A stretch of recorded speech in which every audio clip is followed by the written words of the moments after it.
September 28, 1942.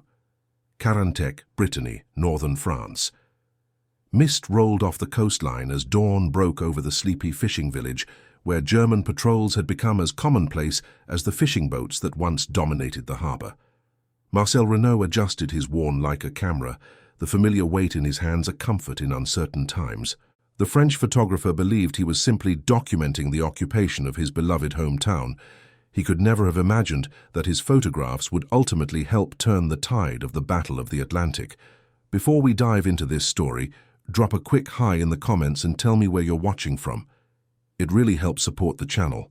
This is the story of how one man's forbidden passion for photography exposed one of the Third Reich's most closely guarded secrets, and how a banned film development technique revealed what countless reconnaissance missions had failed to discover. The hidden network of German U-boat bases that had been decimating Allied shipping across the Atlantic. Marcel was 34 years old when the Germans occupied France. A respected commercial photographer before the war, he had spent the previous decade capturing the beauty of Brittany's rugged coastline for tourism brochures and magazine features. His studio in Carantec was modest but well-equipped, and he had earned a reputation for his innovative development techniques that brought unprecedented clarity to maritime photographs. Lieutenant Karl Hoffmann of the Kriegsmarine inspected the day's patrol schedule as he sipped his morning coffee in what had once been the mayor's office overlooking Carantec Harbour. At 39 years old, Hoffmann had been a naval officer for 15 years and was now responsible for security at a critical section of the Atlantic Wall. The enormous defensive network stretched over 5,000 kilometers from the Spanish border to Norway, consuming billions of Reichsmarks and over 17 million cubic meters of concrete. "Another film confiscation," Hoffmann said to his adjutant, Lieutenant Weber, glancing at the daily report. "This makes 17 this month. These French and their cameras, they don't seem to understand we're serious." Weber, a thin man with wire-rimmed glasses, who had been a police detective in Munich before the war, nodded. "The latest directive from Naval Command was explicit, sir. Any unauthorized photography within 5 kilometers of coastal installations is to be treated as potential espionage." Hoffmann sighed. In 1939, he had believed in the war. By 1942, after watching the seemingly endless Allied shipping crossing the Atlantic, despite their U-boat fleet's best efforts, his confidence had begun to waver. The Americans alone were now producing Liberty ships at the rate of 3 per day, one ship every 8 hours, coming off the assembly lines. The German naval strategists had never anticipated such industrial output. "Who was it this time?" Hoffmann asked. "The same photographer from the village, Renault." Weber consulted his notes. He claims he was merely photographing his daughter at the beach, but the camera was pointed toward the harbour. "Bring him in," Hoffmann said, "and confiscate everything, his camera, his films, his equipment." In his darkroom, Marcel Renault worked with quiet intensity.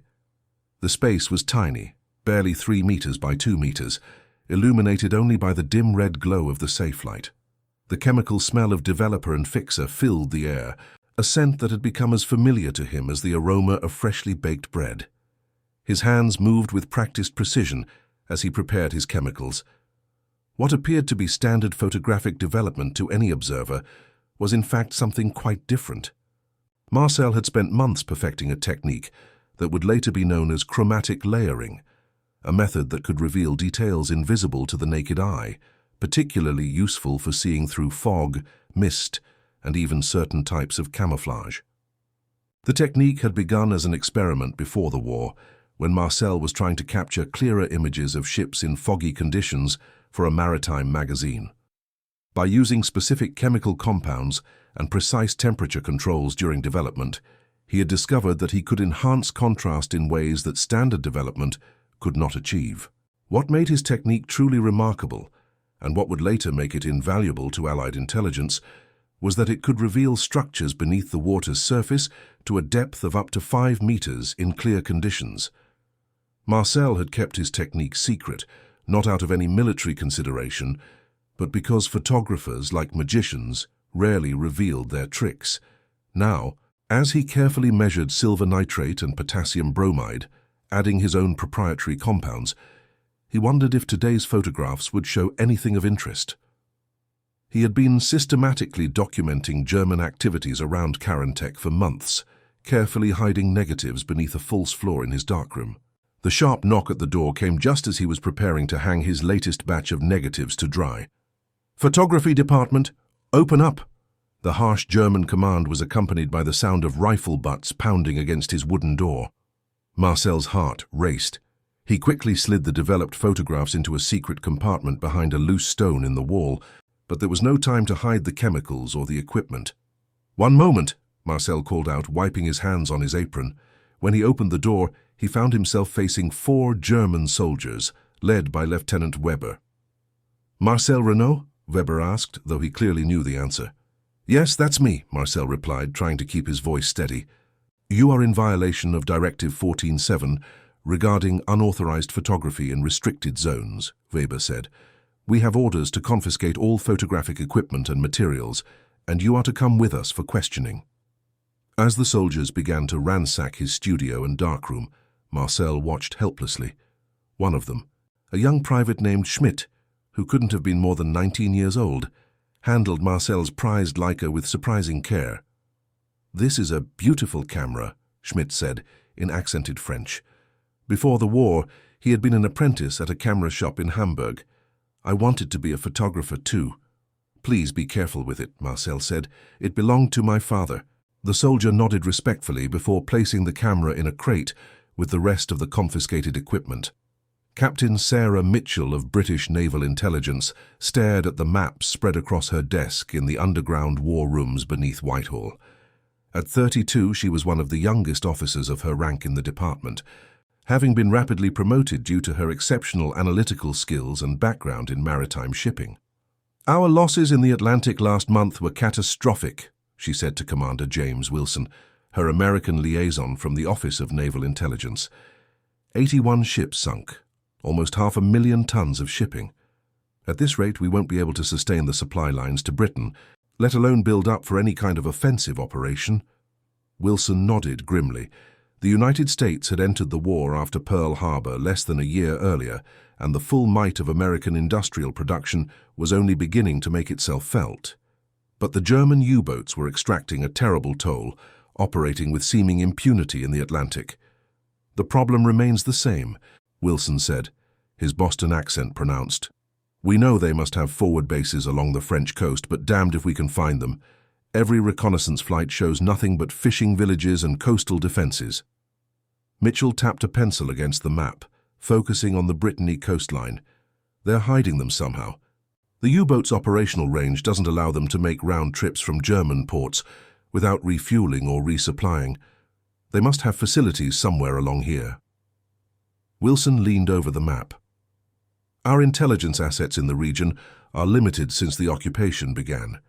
The resistance networks are still developing and many have been compromised." "What about that report from Brittany last month?" Mitchell asked.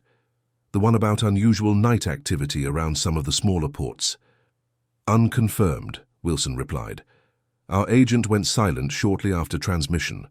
We have to assume the network was compromised.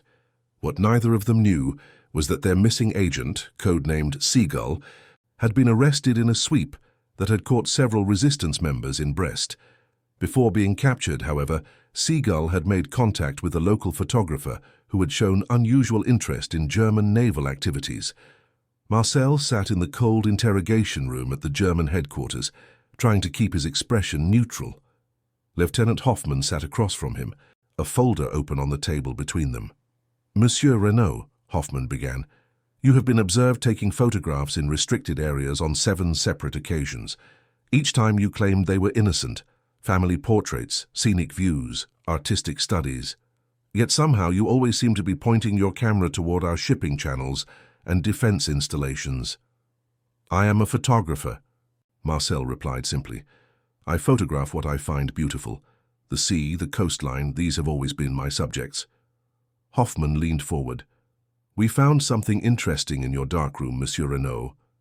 Chemical compounds that do not match standard photographic developers. Our technician tells me these chemicals could be used for specialized development techniques, perhaps techniques that might reveal things that should not be seen." Marcel felt a chill run through him, but maintained his composure. Any serious photographer experiments with development techniques. It is an art as much as a science. Perhaps, Hoffman said, not entirely convinced. But in wartime, unusual activities attract attention. Attention you would be wise to avoid. Marcel nodded, trying to appear appropriately cowed. I understand. I will stop taking photographs near the harbor. Hoffman studied him for a long moment. Your equipment will remain confiscated, of course. These are the consequences of violating our directives. He closed the folder. You are fortunate. Monsieur Renaud. Others suspected of espionage have faced much harsher treatment. I am not a spy, Marcel said firmly. I am just a photographer. For your sake, I hope that is true, Hoffman replied. You are free to go, but consider this a final warning. Next time the consequences will be severe. As Marcel was escorted out of the building, he passed the young soldier, Private Schmidt, who had handled his camera with such care. Your camera is safe, Schmidt whispered as they passed. I made sure of it. Marcel gave a small nod of thanks, wondering if perhaps he had found an unexpected ally. That evening, Marcel's 16-year-old daughter, Marie, helped him prepare a simple dinner of fish stew and brown bread. Their home, a small cottage near the edge of town, had once been filled with the laughter of a complete family. Marcel's wife, Elise, had died of pneumonia in the harsh winter of 1940, just months before the German occupation began. They took your camera, Papa? Marie asked, her voice filled with concern. She knew how much photography meant to her father. And all my equipment, Marcel confirmed. But not everything. He tapped his temple and smiled. They cannot take what I know or what I have seen. Marie lowered her voice. What about the special photographs, the ones under the floor? Safe for now, Marcel whispered back. But we need to find a way to get them to the right people.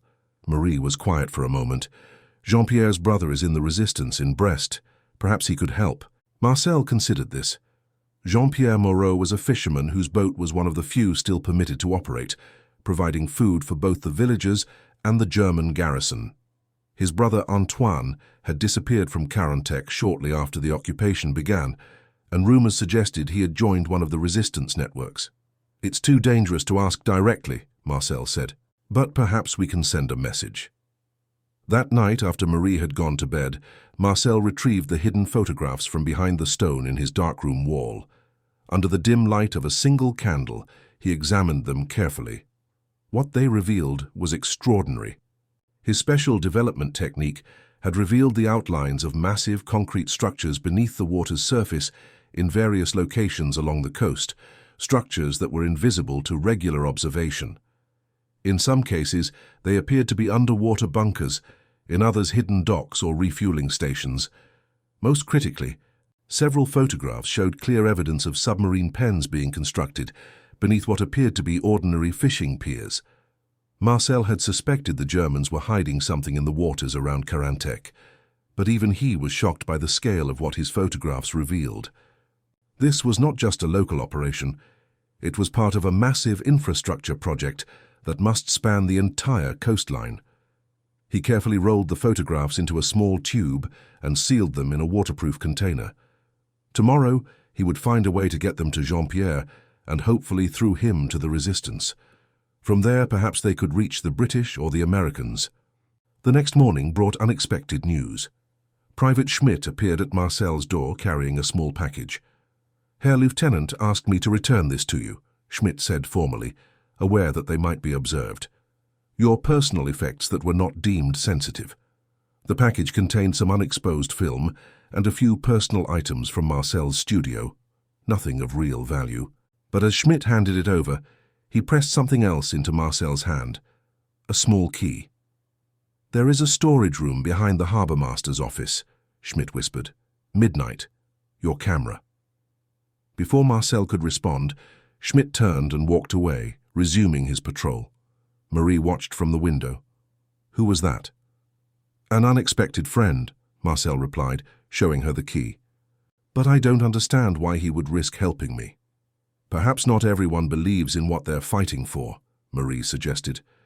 That night, Marcel slipped out of his cottage and made his way through the darkened streets of Karantec, avoiding the German patrols.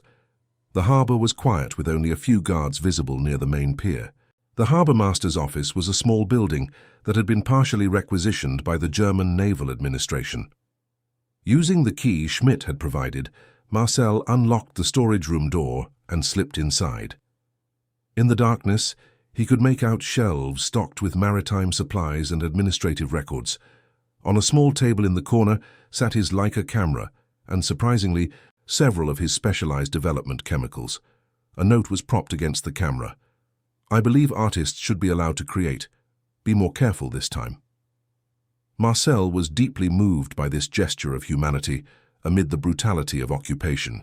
He quickly gathered his equipment and the chemicals, placing them in the bag he had brought. As he prepared to leave, he heard voices outside, a German patrol approaching. Ducking behind a stack of crates, Marcel held his breath as the beam of a flashlight swept across the room. The patrol passed without entering, and after waiting several more minutes, Marcel slipped out and hurried back home through the silent streets. 2 days later, Marcel managed to speak with Jean-Pierre as the fisherman was preparing his boat for the morning's work. "My brother might be interested in seeing your latest photographs," Jean-Pierre said quietly, understanding Marcel's unspoken message, "especially if they show something unusual." "They do," Marcel confirmed. "Perhaps the most unusual things I've ever captured." Jean-Pierre nodded. "There's a drop point at the old chapel ruins on the north side of the island. Leave what you have there tomorrow night, under the third stone from the left in the fallen wall." Marcel followed these instructions, placing his waterproof container with the crucial photographs at the designated location. 3 days passed with no word, and Marcel began to fear the worst, that the photographs had been intercepted or lost. On the 4th day, a young woman Marcel didn't recognize approached Marie as she was shopping in the village market. The woman pressed a note into Marie's hand before disappearing into the crowd. The note contained just 4 words: "They reached the Eagles." Marcel understood immediately. The photographs had made it to British intelligence. In London, Captain Sarah Mitchell could hardly believe what she was seeing.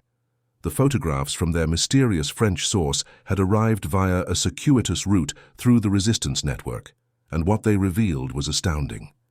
"These confirm everything we suspected," she told Commander Wilson, spreading the photographs across her desk. "Look at this, underwater submarine pens all along the Brittany coast. No wonder our reconnaissance hasn't spotted them. They're bloody well hidden beneath the surface." Wilson studied the images with growing excitement. "The technical quality is remarkable. I've never seen underwater structures captured with this level of clarity before. How did your source manage it?" "According to the Courier, he's a photographer who developed some special technique for enhancing visibility through water," Mitchell explained.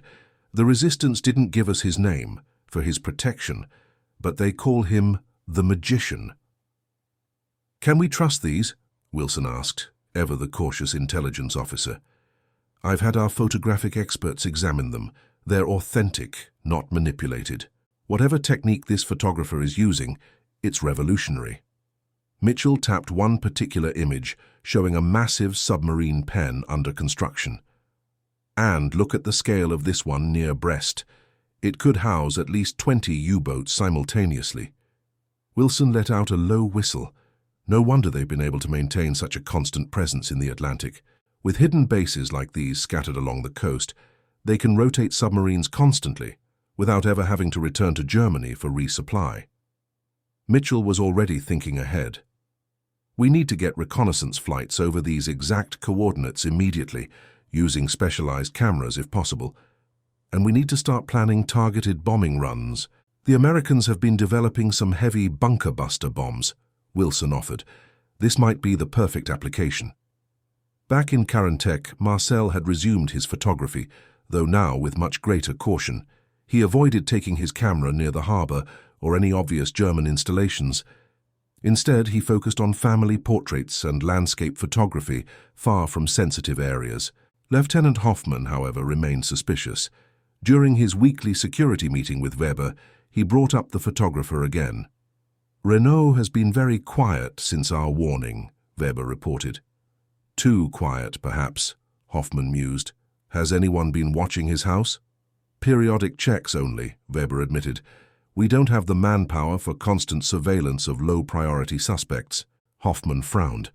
Something about the photographer's calm demeanor during the interrogation had troubled him. Assign someone to keep a closer eye on him. There was something about those chemical compounds that still bothers me. What Hoffman didn't know was that Schmidt, the young private who had returned Marcel's camera, had been quietly feeding information to the photographer about German patrol schedules and security measures. This allowed Marcel to continue his clandestine photography of the coastal installations while avoiding detection. Schmidt's motivations were complex. Before the war, he had dreamed of becoming a photographer himself, even saving up for months to buy a second-hand Rolleiflex camera. The rise of National Socialism and the subsequent war had derailed those dreams, forcing him into military service. In Marcel, he saw a kindred spirit, an artist trying to preserve his craft in difficult times.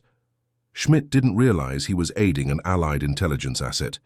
He believed he was simply helping a fellow photography enthusiast continue his art.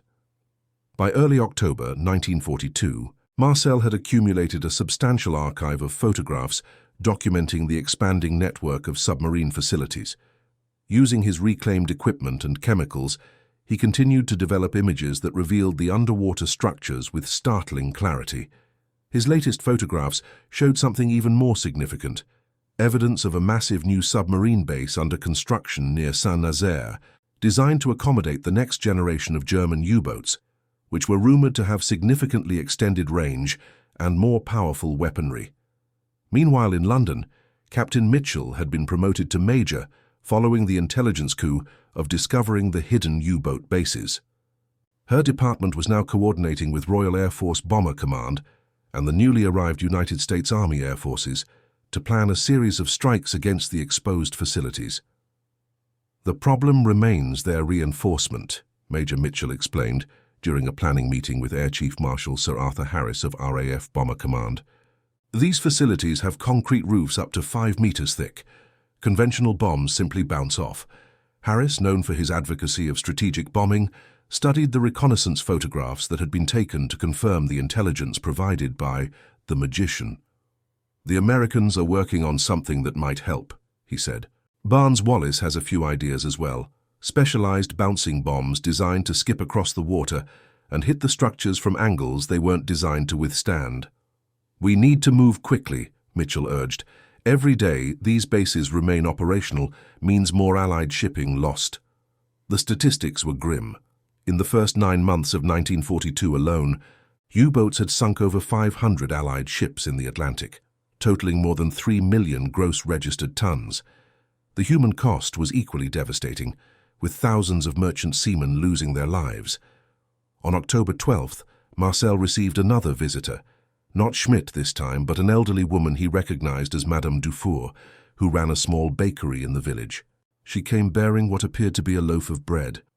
"A gift for you and Marie," she said loudly enough for any observers to hear.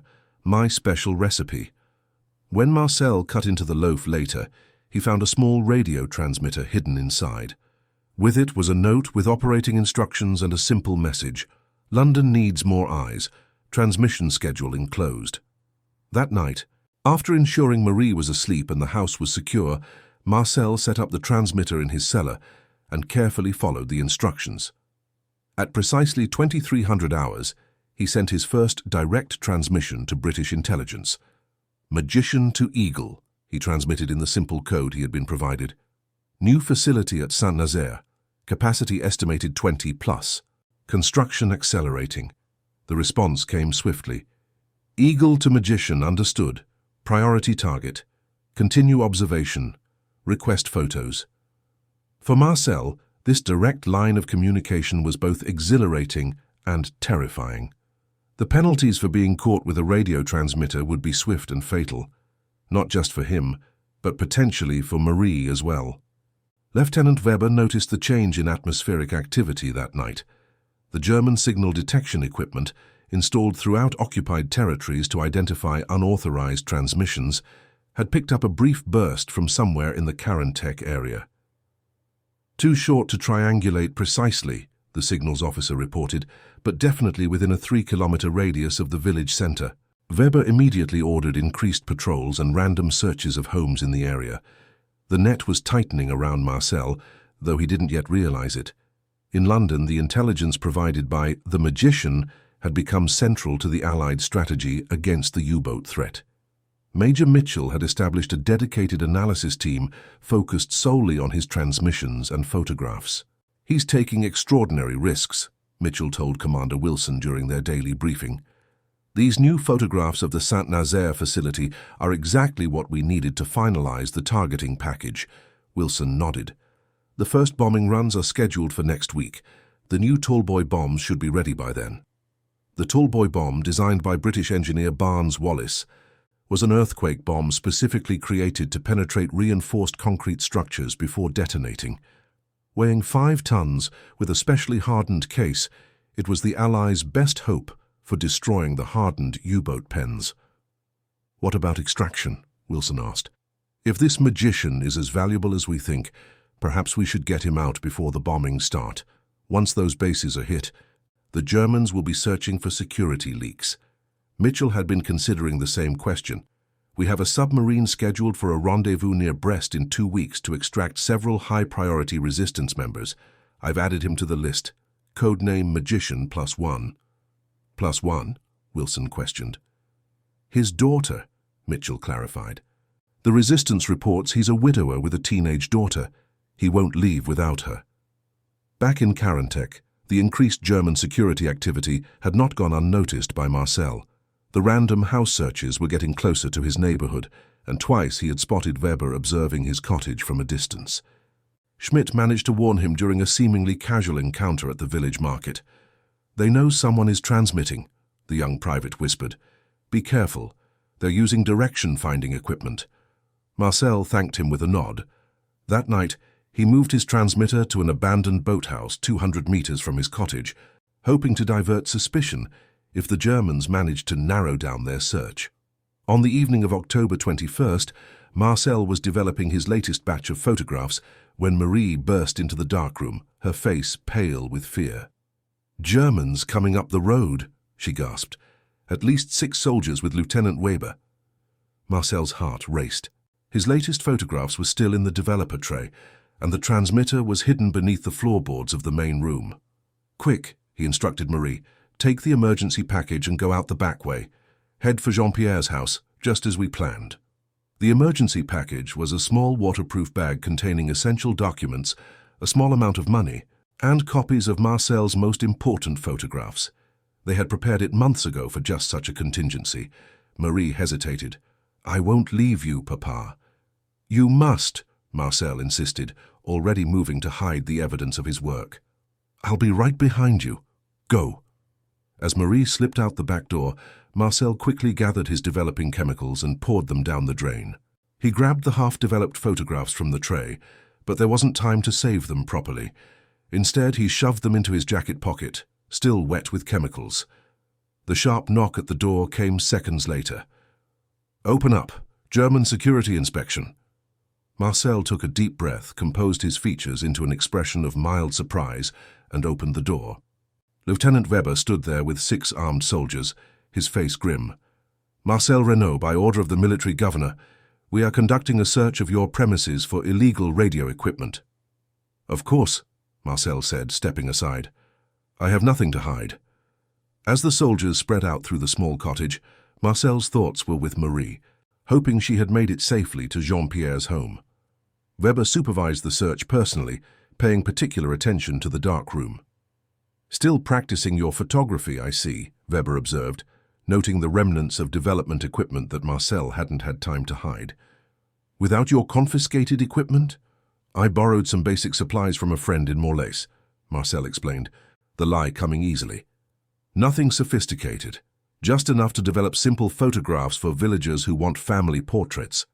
Weber seemed unconvinced, but continued his inspection. When one of the soldiers approached the loose floorboard covering the transmitter, Marcel felt his heart stop. But at that moment, a commotion outside drew everyone's attention. Private Schmidt had created a diversion, accidentally firing his rifle into the air during patrol. The momentary distraction was enough for Marcel to subtly kick a small rug over the suspicious floorboard. The search continued for over an hour, but the transmitter remained undiscovered. Weber, clearly frustrated, finally ordered his men to withdraw. "We will be watching you, Renaud," Weber warned as he departed. "Very closely." Once they were gone, Marcel quickly retrieved the transmitter and the remaining photographs from their hiding places. He knew he had to leave immediately. The next search might not end so fortunately.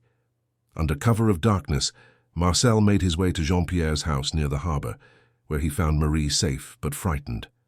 "They searched our home too," Jean-Pierre told him. "They're searching the entire village. Someone must have informed on you." Marcel doubted it was an informant. More likely, the German direction-finding equipment had narrowed down the source of his transmissions. Either way, Karantec was no longer safe. "The resistance contact gave me instructions for an emergency extraction," Jean-Pierre continued. "There's a fishing boat that can take you to a rendezvous point offshore tomorrow night. British submarine." Marcel nodded gratefully. "We'll be ready. But first, I need to send one more transmission. The photographs I took yesterday. They show something new, something important." Jean-Pierre looked alarmed. "It's too dangerous. They nearly caught you today." "I must," Marcel insisted. "Lives depend on it." That night, using Jean-Pierre's boat as a floating transmission point to avoid detection, Marcel sent his final message to London, along with detailed descriptions of his latest photographs, which showed evidence of a new type of acoustic torpedo being delivered to the Saint-Nazaire base. Major Mitchell received the transmission personally, recognizing the urgency in the coded message. "Tell magician extraction confirmed for tomorrow night," she instructed her communications officer. "Coordinates as planned." The following evening, as Marcel and Marie prepared to leave with Jean-Pierre for the rendezvous point, Lieutenant Hoffman made a crucial connection. Reviewing security reports, he noticed that the photographer's daughter had not been seen during the search of their cottage. At the same time, a routine patrol had reported seeing Jean-Pierre's fishing boat unusually far from shore the previous night. "They're running," Hoffman realized, "and they're using Moreau's boat." He immediately ordered patrol boats to the harbor. But it was too late. Jean-Pierre had already departed with Marcel and Marie hidden beneath fishing nets in the hold of his small vessel. As they sailed toward the rendezvous coordinates, Marcel held his daughter's hand tightly. "We're going to England," he told her, "where you can finish school properly and I can continue my work helping to end this war."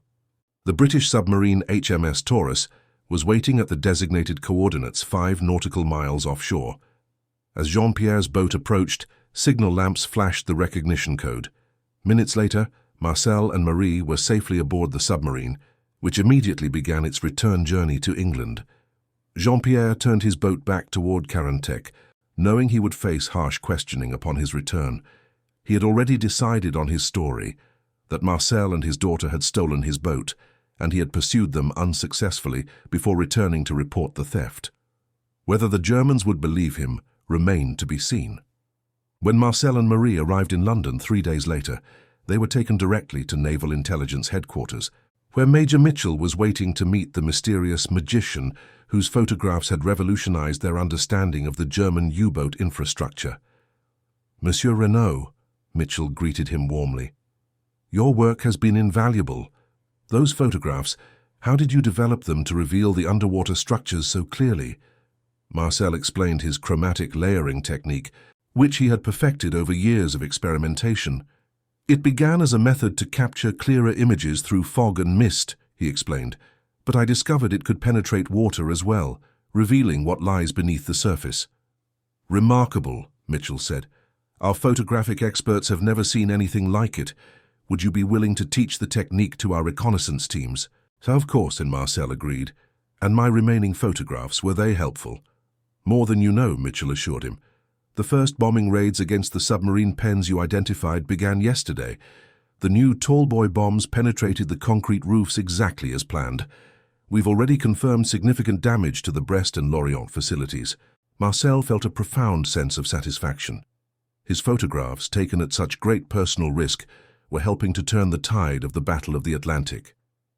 In the months that followed, Marcel worked closely with British and American intelligence, training reconnaissance photographers in his special development techniques and helping to analyze new images of German coastal defenses. His method, officially codenamed Revelation Process, became standard procedure for maritime reconnaissance throughout the remainder of the war. Marie was enrolled in a London school, where she thrived despite the occasional air raid interruptions. By 1944, she was helping her father as a laboratory assistant, having inherited his keen eye for photographic detail. The strategic impact of Marcel's discovery was immense. By mid-1943, Allied bombing had severely damaged or destroyed most of the hidden U-boat bases along the French coast, forcing the German submarines to operate from more distant ports and significantly reducing their effectiveness in the Atlantic.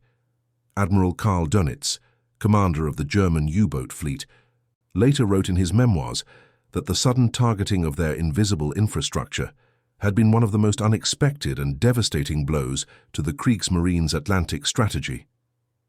It was as if the Allies had suddenly developed the ability to see through water and concrete, he noted, never knowing that it was a French photographer's band development technique that had granted them this capability. Lieutenant Hoffmann and Lieutenant Weber both survived the war, though Hoffmann was transferred to the Eastern Front after the security failure at Karantec, where he was eventually captured by Soviet forces and spent 8 years in a prisoner of war camp. Weber remained in Brittany until the Allied invasion in 1944, when he was captured by American forces near Brest. Private Schmidt, the young German soldier who had helped Marcel, deserted his unit shortly after Marcel's escape and joined a French resistance group operating near the Spanish border. He survived the war and, in a remarkable twist of fate, eventually became a photographer for Paris Match magazine in the 1950s. Jean-Pierre Moreau was arrested and interrogated after Marcel's escape, but was released after 3 weeks when no evidence could be found linking him to resistance activities. After the war, he expanded his fishing business to include tourist excursions along the Brittany coast.